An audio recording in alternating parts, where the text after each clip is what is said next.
Olá pessoal, tudo bem com vocês? Hoje vamos para a aula de número 52 de arte e hoje nós vamos conhecer aí algumas das pinturas mais famosas espalhadas pelo mundo. Como objetivos, nós temos experimentar e analisar diferentes formas de expressão artística, pesquisar, apreciar e analisar formas distintas das artes visuais, tradicionais e contemporâneas. Não poderia começar com outra, eu acho, né? A Mona Lisa, do Leonardo da Vinci. Ela é considerada a obra-prima do Da Vinci e foi iniciada aí em 1503, feita até 1506, mas há pesquisas e boatos que ela tenha sido terminada definitivamente só em 1517, tá? Apesar de ser uma tela pequena, então ela tem ali 77 centímetros por 53, não é muito grande, ela foi pintada então sobre madeira, uma madeira chamada álamo, e utilizada tinta a óleo. Então a Mona Lisa tem aí esse sorriso de cantinho, esse olhar enigmático, né? E hoje em dia ela está então localizada no Museu do Louvre, em Paris. Como eu disse, ela foi pintada então sobre madeira e ela é um símbolo do Renascimento francês, né? Ela foi aí, fez muito sucesso no período e hoje em dia é mundialmente conhecida. Ela também é conhecida como La Gioconda e ela chama atenção por essa naturalidade, né, com que a moça é representada. A mulher, né, representando ali a Mona Lisa, até hoje não tem a sua identidade revelada, né? Há quem diga que seja um autorretrato do próprio Da Vinci, há quem diga que era alguma moça outra importante, enfim, há diversas pesquisas sobre, né? Mas o fato é que ela ficou aí mundialmente conhecida, né? E não há registros, então, de quem seja esta moça. Outro grande sucesso aí é Moça com Brinco de Pérola, do Johannes Vermeer. Ela se equipara, digamos assim, com a Mona Lisa.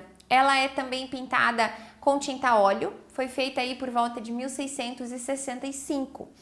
E a tela também é pequenininha, ela mede aí quase 45 centímetros por 39, é menor ainda que a Mona Lisa. E não se sabe também até hoje quem é a moça retratada pelo Vermeer, né? Há quem diga que seja a filha do pintor, né? Que estava ali com cerca de 13 anos. Quem sabe, né? Também tão misteriosa quanto a Mona Lisa. É curioso que a moça, ela é pintada com um turbante. Por que isso é curioso?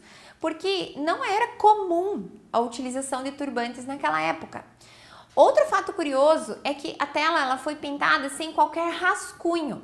Os ajustes de cor e luz foram feitos direto na tela, sem nenhum estudo prévio. Então ela foi realmente assim, né, feita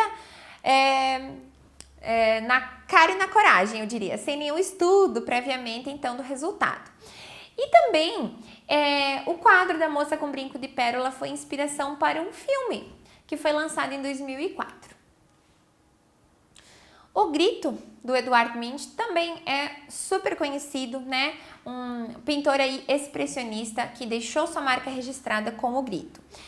Essa peça ela possui 4 versões. Então, uma pintada em têmpera, a outra em óleo, a outra com giz pastel e a outra com lápis de cor.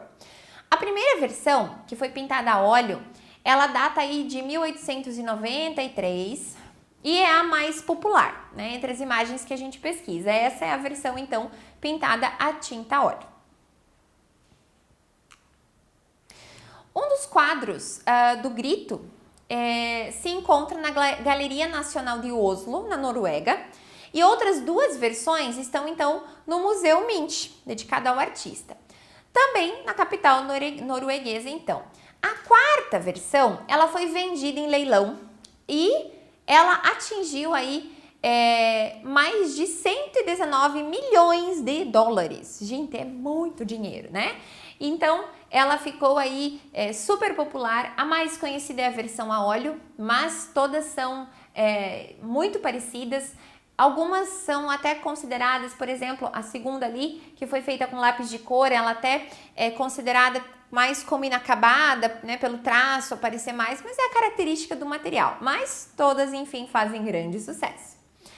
Outra pintura, agora um afresco de grandes dimensões, é a Última Ceia, do Leonardo da Vinci. É uma pintura, então, sobre parede, onde os artistas, a técnica do afresco consiste, então, em se aplicar os pigmentos nesse gesso, nessa cobertura ainda molhada. Então, essa tinta vai se fundir sobre essa superfície ali ainda úmida, e isso dá uma resistência muito grande ao material, tá? Ela foi feita pelo Da Vinci também, em 1494 e 1497, e está localizada onde? No refeitório do convento de Santa Maria delle Grazie, em Milão, na Itália. Olha que interessante, né? Esse painel mede aí quase 5 metros por quase 9 metros. E olha que curioso, ele foi danificado após a abertura de uma porta. Então vejam lá que nessa imagem dá para ver bem onde foi feita a abertura de uma porta, bem ali nos pés da figura de Jesus Cristo. Então houve aí esse dano, né, no trabalho original. Botticelli também entra aí nessas principais obras mais famosas, com o Nascimento de Vênus, essa pintura ao lado ali. Ela foi feita aí na Itália entre 1482 e 1485. Antes de ser criada essa tela, né, o pintor, o Sandro Botticelli, ele costumava então pintar cenas bíblicas. Mas foi depois então de uma viagem que ele fez a Roma, onde ele esteve aí exposto a muitas obras então de cultura greco-romana, com muita mistura de mitologia, enfim, ele volta e se inspira nessa viagem, tudo isso, e também começa a pintar então não só cenas religiosas e bíblicas, mas também baseadas na mitologia, né? E essa tela, então, essa Vênus, ela representa a deusa do amor, segundo a mitologia, então. Ainda um detalhe sobre a Vênus, né? Ela acaba tendo alguns comentários na época que chamam a atenção, porque ela não tem proporções tão corretas na representação da figura humana, tá? Esse ombro mais caído dela, então esse braço extremamente comprido foi criticado, então na época, esse pescoço excessivamente longo, então ela tem aí uns traços um pouco mais desproporcionais, diríamos assim. A Criação de Adão, de Michelangelo, também é um afresco, assim como a Última Ceia, e faz parte, então, da Capela Sistina, né, em Roma. E ela foi uma encomenda, então, do Papa Júlio II, no ano de 1508.